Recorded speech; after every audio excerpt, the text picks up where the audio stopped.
Ужо другі раз у абласным цэнтры праходзіць падобная акцыя ў падтрымку бяздомных жывёл.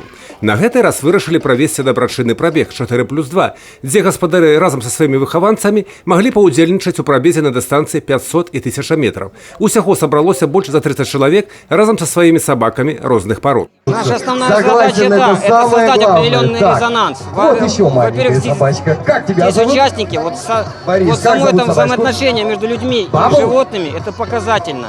К сожалению, люди не становятся добрее. Жестокость у нас с каждым годом она импульсивно растет. Это во всем этом мире, это не только у нас. И такого рода мероприятия у них основная цель и задача. Немножечко, но может быть, внести вот в это хоть какую-то капельку доброты, милосердия и внимания к нашим четвероногим спутникам. Адносіны да братоў нашых меншых, яны, на жаль, бываюць розныя. Хаця большасць з тых, хто вырашыў узяць на выхаванне чацвераногага сябра, лічаць іх амаль што членамі сям'і. Очень люблю собак, обожаю их. У меня у самой 4 собаки. Лайм основная и еще 3 двортерьера, которые живут около меня. Я за ними смотрю, я за ними ухаживаю. Я их очень люблю. За то, что им дал кусочек сердца, они отвечают вам в 100 крат больше. Поэтому мы здесь, чтобы поддержать вот такую великолепную акцию, благотворительную, в помощь бездомным животным. Хотелось привлечь внимание людей. Не проблемы. Собаки – это не проблема. Люди – проблемы, которые их выкидывают, которые не могут стерилизовать свою собаку.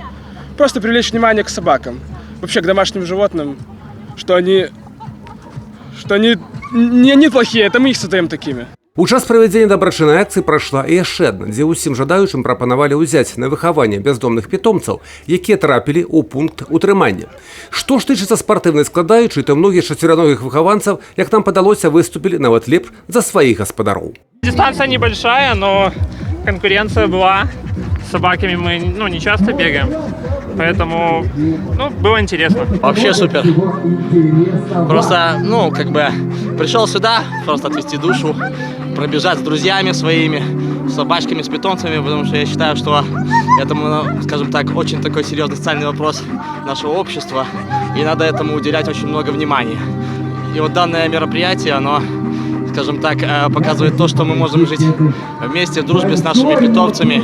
И вот эти все предрассудки о том, что есть какие-то опасные породы собак, это все придумали люди, и на самом деле люди просто не понимают животных. Юрий Пешур, Юрий Плинда, телерадиокомпания «Брест».